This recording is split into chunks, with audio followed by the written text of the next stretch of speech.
My phone buzzed once, then went still. A text from my mother lit up the screen. Elena, you don't need to come back. Some places aren't meant for you. No explanation. No call. Just that line sharp as glass. I stared at it while the snow outside my window kept falling in slow, silent flakes. My coffee went cold in my hand. It was Thanksgiving week, the one time I always tried to make it home no matter how busy work got. The time I told myself, maybe this year would be different. But I guess they'd already started the dinner without me. I opened my family group chat. Photos were flying in candles, turkey wine glasses raised high. Everyone tagged. Everyone smiling. My name wasn't there. For a second, I thought maybe it was a mistake. Maybe she sent that text to the wrong person. Then I saw the caption under one of the photos, "Only family." That one hit harder than I want to admit. I scrolled up, reading her message again. It wasn't anger that came first. It was this deep, hollow quiet. The kind that sits right behind your ribs and doesn't move. You know that feeling when someone doesn't just shut you out of a room, but out of belonging itself. That's what it felt like. I set my phone down on the kitchen counter. The hum of the fridge was the only sound left in the apartment. Outside, the city lights were flickering across wet pavement. I could picture them, my mother at the head of the table, my father carving turkey, my brother Ryan cracking another stupid joke, everyone laughing like nothing ever happened. They probably told themselves I was too difficult, too sensitive to Elena. And maybe they were right. I'd stopped playing the part years ago, the quiet fixer, the peacekeeper, the one who always paid for the takeout and swallowed the insult.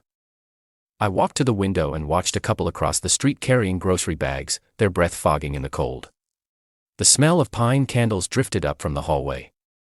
It should have felt cozy, but all I could think was how far I drifted from what family was supposed to mean. I picked up my phone again.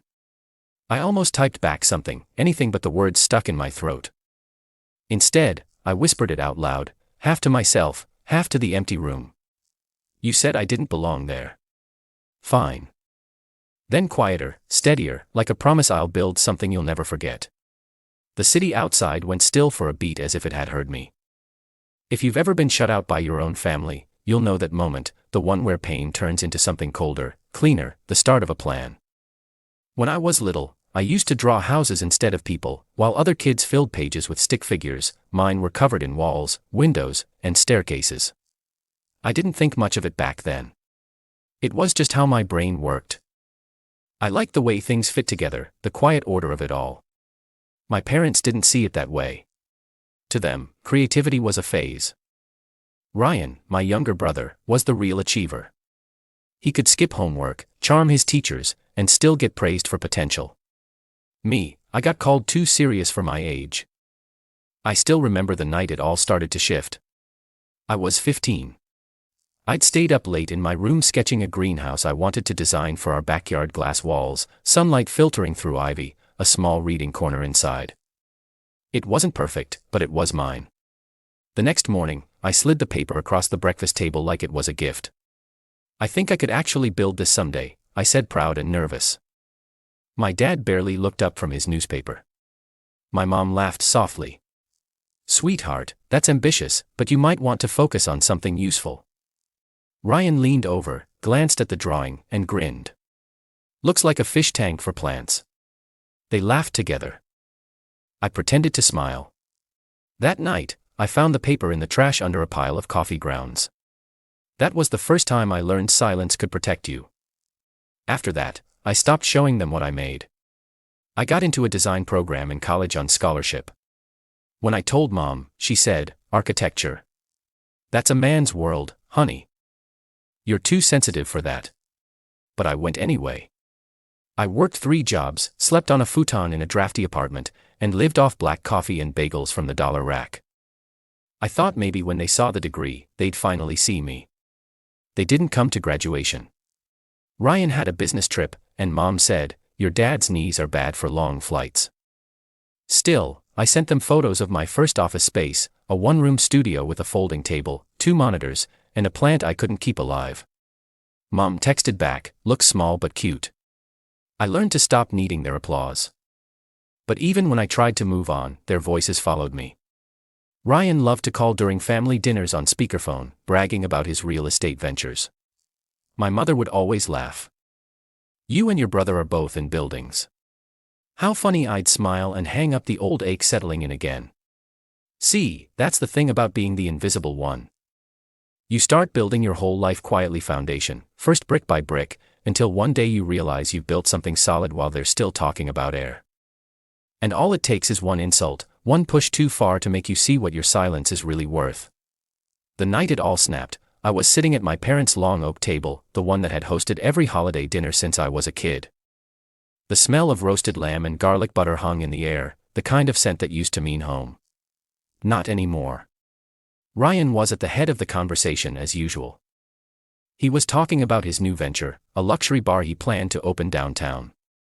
Everyone leaned in like he was giving a TED talk. My mother looked at him like he'd just invented electricity. I kept my eyes on my plate, cutting my food into tiny, neat squares.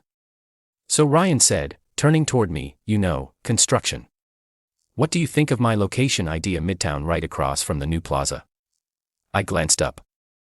"It's a risky spot," I said. "High rent, low foot traffic after 9. You'd need a strong concept to keep it afloat." The room went quiet. Then Mom's voice, sharp smiling, cut through it. "Elena, could you not? Your brothers worked hard on this.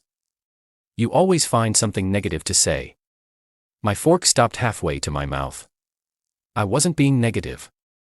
I was giving. Ryan interrupted with a smirk. "She just doesn't get it, Mom. Not everyone wants to live in spreadsheets and blueprints." A few of our relatives laughed. One even clapped him on the shoulder. My chest tightened. "I'm just saying I tried again," but Mom's hand lifted slightly as if to silence me. "Sweetheart, if you can't be supportive, maybe you should just enjoy your meal." That tone, the one that sounds polite to outsiders, but cuts you clean on the inside. The rest of the table moved on without me. Ryan talked about his investors, who I was sure were imaginary. My dad nodded like it all made perfect sense. My aunt poured more wine. I sat there small again, 15 years old, and watching my dream go into the trash all over again.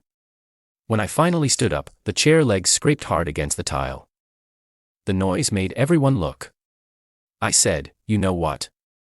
Maybe you're right. Maybe I don't belong here." Ryan chuckled low and mean. "Guess that's finally sinking in." Mom's voice came calm and cold.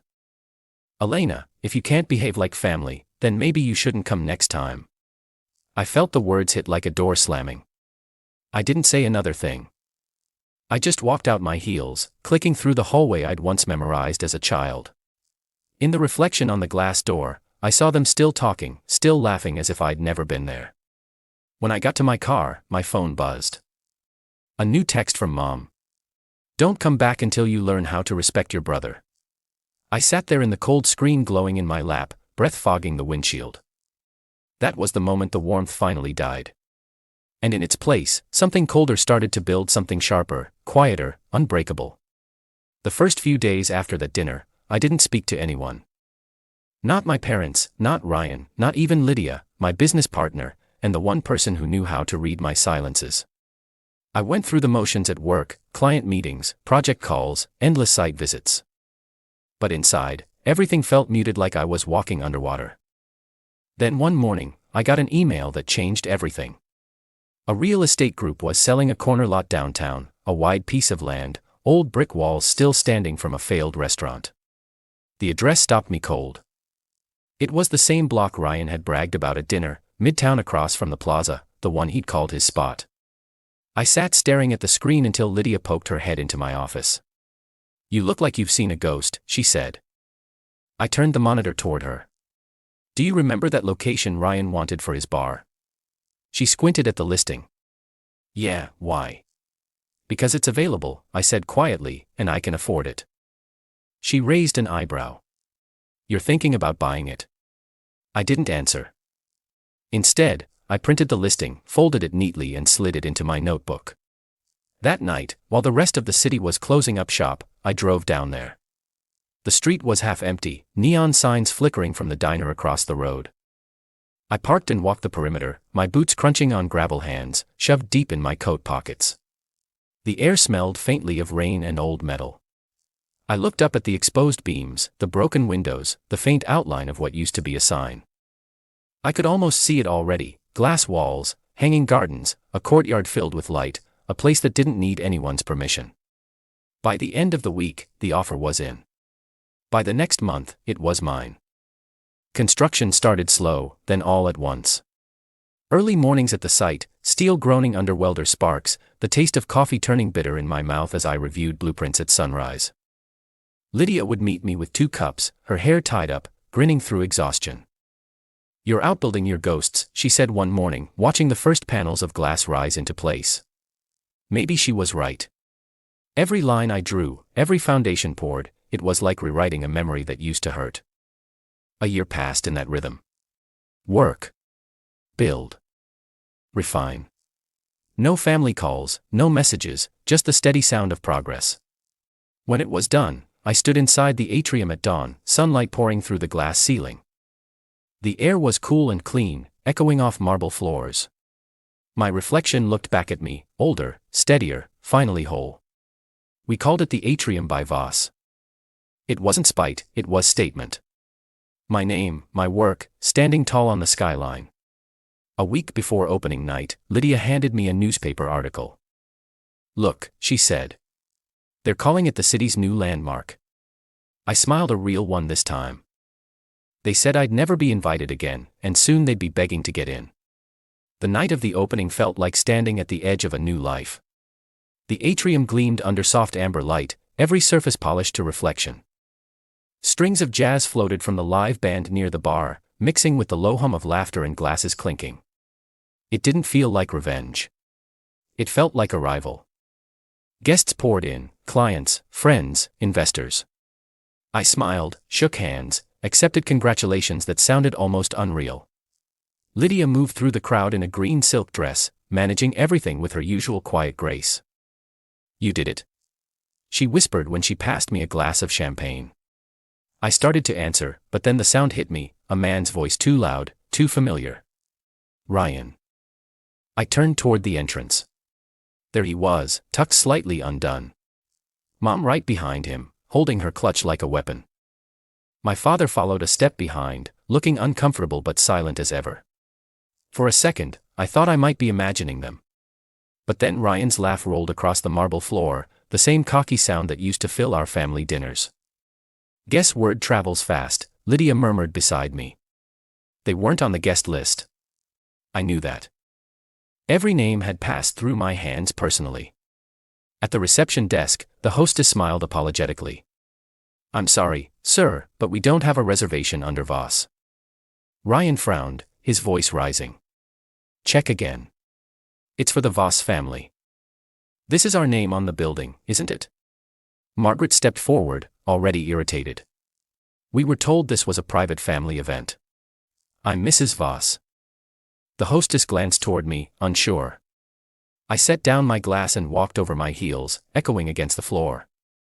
The room seemed to hush as I came closer. "Good evening," I said softly. Mom turned.